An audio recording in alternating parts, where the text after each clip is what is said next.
When के करीब था, इतना करीब कि वेन झाऊ इंच भर की दूरी में थे। झाऊ ने धीरे से वेन के हाथ को पकड़ लिया, फिर वेन के चेहरे से हाथ हटाया तो सामने 2 सफ़ेद चमकदार नुकीले दांत थे। तुम सच में वैम्पायर हो, झाऊ ने बोला। वेन ने अपना फेस दूसरी ओर किया। ऐसा लग रहा था जैसे वेन खुद से ही लड़ रहा हो। आशु, अब जाओ, मैं खुद पे काबू नहीं कर सकता। वेन अपनी ही कलाई काटने लगा। झाऊ जरा भी नहीं डरा। झाऊ बोला, तुम ये पहले से ही हो। वेन अपने कलाई से मुंह हटाया और झाऊ को देखने लगा। वेन झाऊ के पास आया और बैठा। मैं नहीं कर सकता, मैं इसे काबू नहीं कर सकता। वेन की आंखें लाल हो गई, जैसे झाऊ ने कभी नहीं देखा था। वेन बोला, तुम्हारा खून से बहुत अच्छी खुशबू आ रही है। वेन ने झाऊ के चोट पर देखने लगा। झाऊ एक कदम पीछे हुआ। लवन, आशु। वेन की आवाज़ गहरी थी। वेन बोला, एक घुट के बारे में क्या ख्याल है? वेन आगे बढ़ गया। वेन के लंबे पीले अंगुलियां झाऊ के गर्दन के चारों ओर फिर रहे थे। इतना गर्म, इतना अट्रैक्टिव। झाऊ को भेड़िए के बीच में फंसे किसी मेमने की तरह जैसे महसूस होने लगा। झाऊ की हिलने की भी हिम्मत नहीं हुई। झाऊ घबरा गया और वेन के हाथ के खिलाफ लड़ रहा था। लाओ वेन, मत करो। झाऊ ने वेन को कभी भी ऐसा नहीं देखा था। वेन बोला और लग रहा था ये खतरनाक था, डरावना नहीं, बस। वेन ने झाऊ के सर को एक साइड किया। मुझे रोको मत और इससे दर्द नहीं होगा। वेन मुस्कुरा रहा था, बस एक छोटा सा। वेन ने झाऊ की कलाई पकड़ी, कसकर खींचा। फिर वेन ने झाऊ को मेज पर पटक दिया। सारे ग्लास, चांदी के बर्तन फर्श पर गिर गए। प्लीज़ चिल्लाओ मत। फिर वेन झाऊ की गर्दन पर झुका।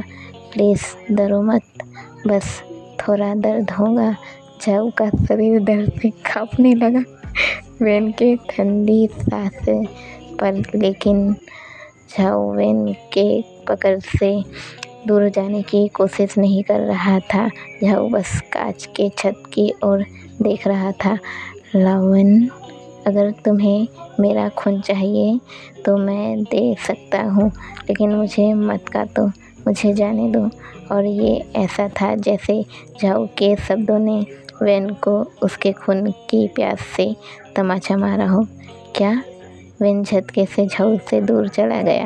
वेन की आंखें नॉर्मल हो गई। मुझे माफ़ करना।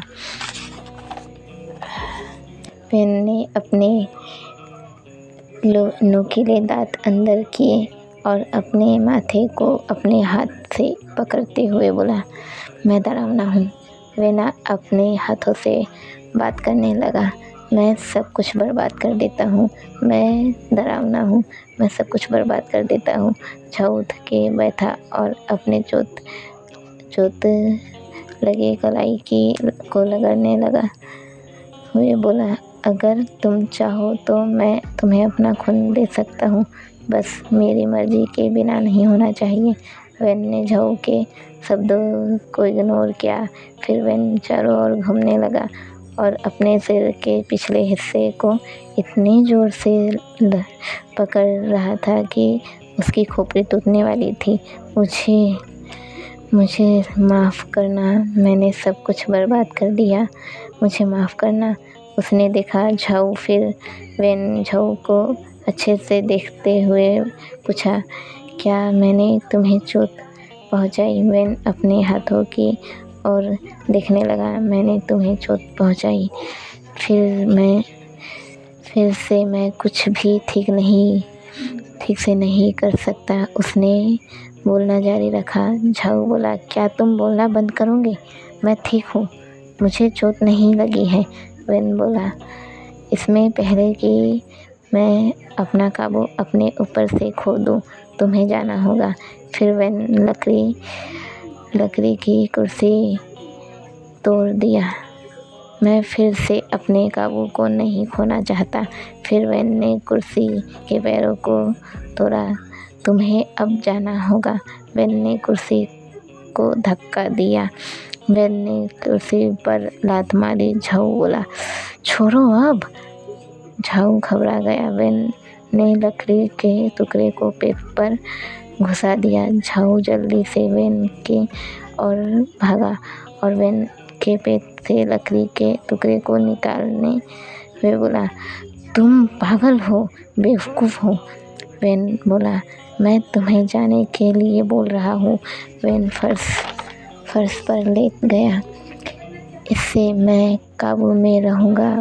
वेन बोलते बोलते कभी हाँफ रहा था या तो कभी घबरा रहा था। झाऊ बोला, क्या बकवास है, मैं तुम्हें ऐसे नहीं छोड़ूंगा, मैं इसे बाहर निकालूंगा, हिलना मत।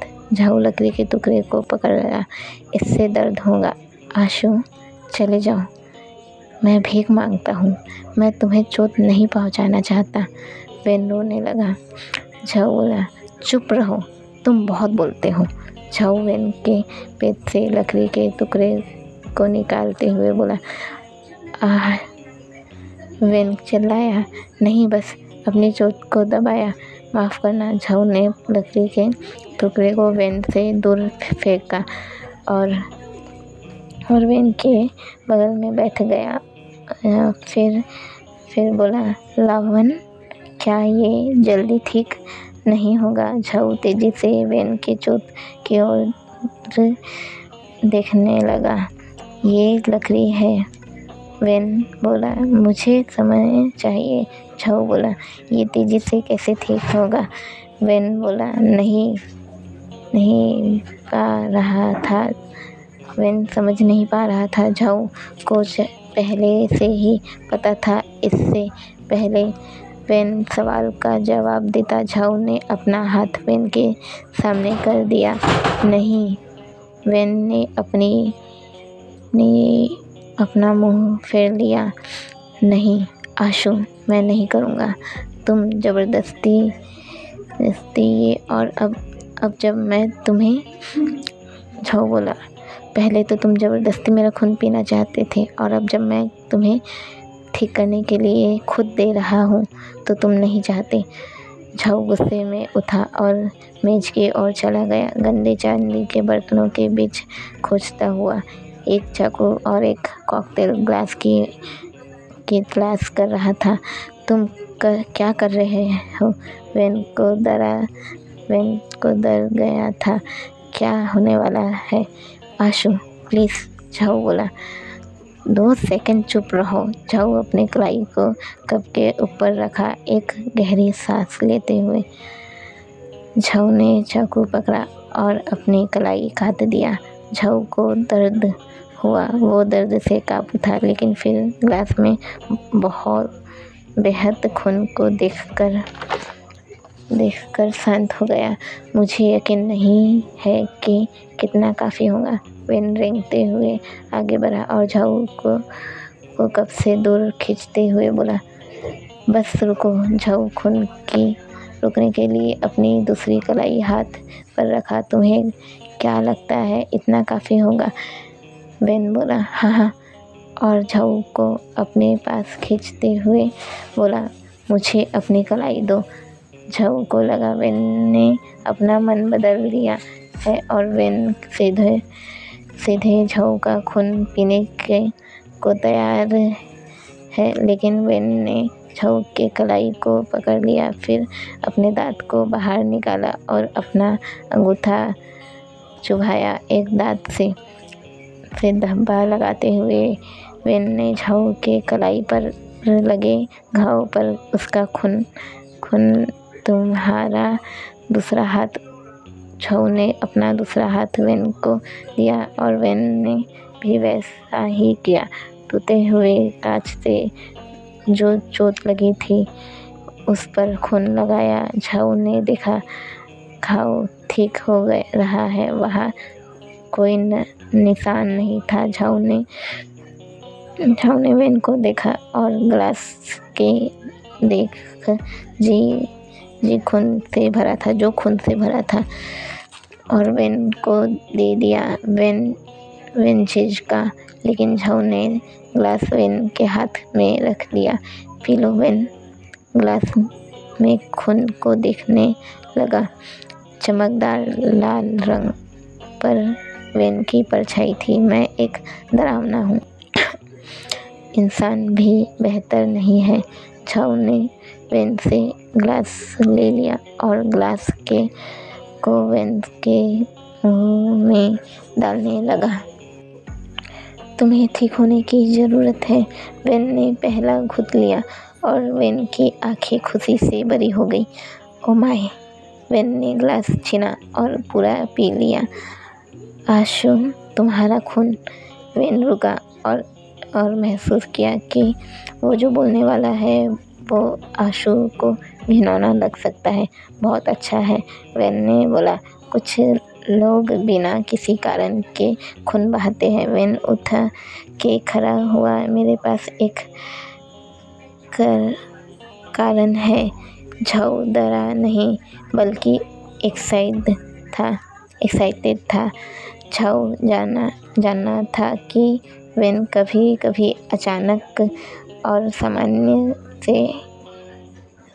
से हटकर होता है, लेकिन अब जब झाऊ ने सामने से ये सब देखा तो इससे इतना आकर्षक हो गया, या शायद कुछ और आकर्षक से भी अधिक गहरा। लेकिन ये सिर्फ वेन की सुंदरता नहीं थी जिसने झाऊ को अट्रैक्टिव किया था।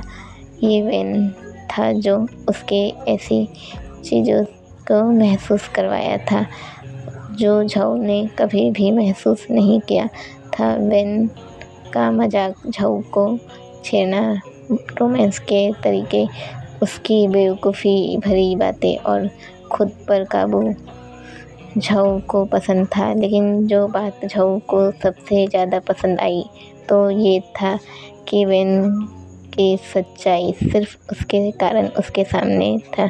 अब वेन होश में आया और जो कुछ भी पिछले 30 मिनट में हुआ था वेन को एहसास हुआ।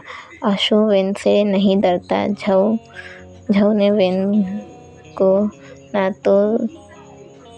तो छोड़ा, ना चिल्लाया और ना ही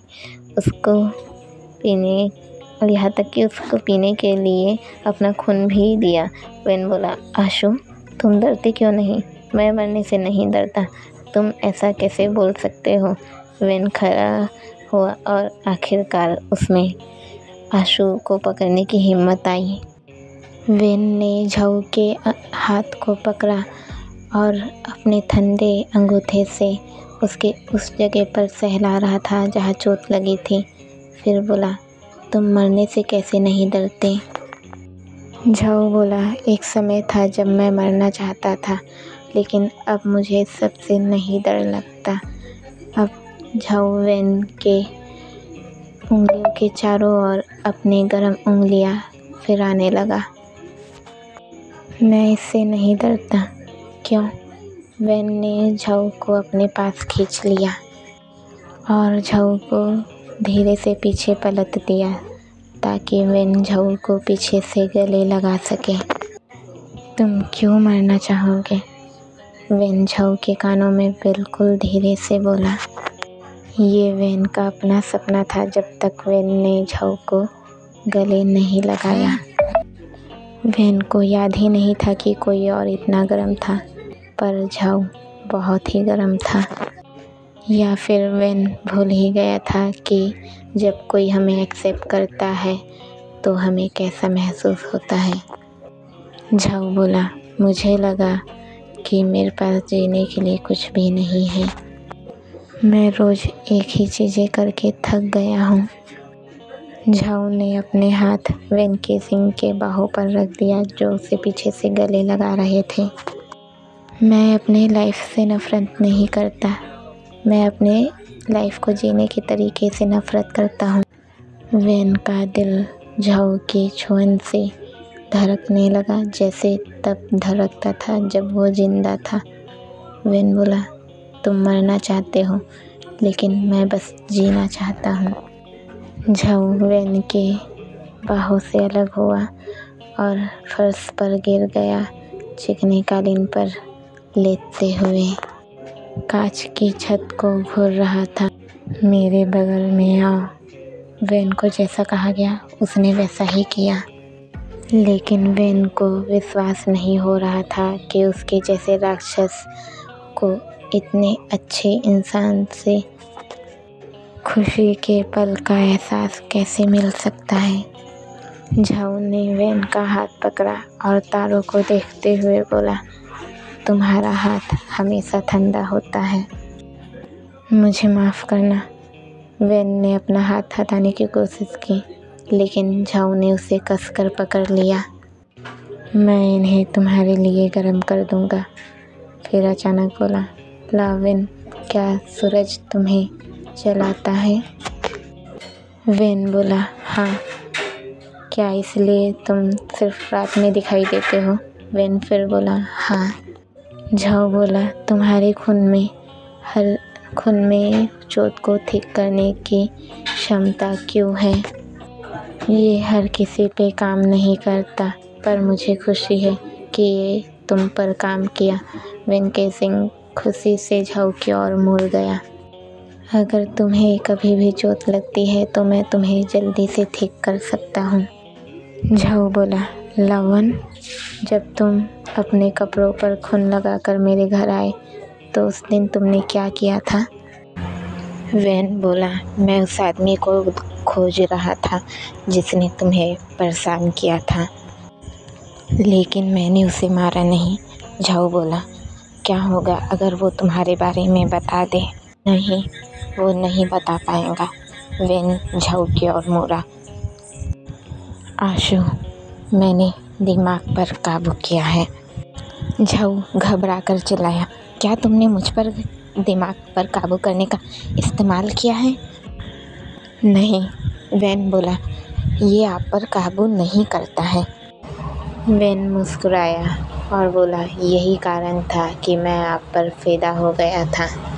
ये वैसे तो काम करता है, पर मैं नहीं बता सकता कि ये तुम पर काम क्यों नहीं करता। झाऊ बोला, क्या तुम्हें डर नहीं लगता कि मैं तुम्हारे बारे में कुछ बता दूंगा? वेन बोला, मुझे पता है आप ऐसा कुछ नहीं करोगे। वेन झाऊ के करीब झुक गया, दोनों की नोज़ टकरा रही थी। वेन झाऊ के करीब जाने से घबरा रहा था, लेकिन झाऊ ने करीब गया और दोनों के बीच की दूरी को ख़त्म किया और दोनों के होठ एक दूसरे से छू गए। ये कोई किस नहीं था, ये तो बस दोनों के होठ एक दूसरे से छू रहे थे। झाऊ पीछे हट गया और बोला, तुम्हारे होठ भी ठंडे हैं। मुझे माफ़ करना। वेन के सिंह शर्म से अपने हाथों को अपने होठों पर रख दिया। झाऊ बार बार वेन के सॉरी बोलने से चिढ़ गया था। झाऊ फिर थोड़ा सा नीचे झुका और उसने वेन को किस कर लिया। इस बार ये असली किस थी, बिल्कुल रोमांटिक और कोमल। वेन झाऊ की इस हरकत से थोड़ा हैरान था, पर उसे झाऊ को वापस किस करने में थोड़ा टाइम लगा।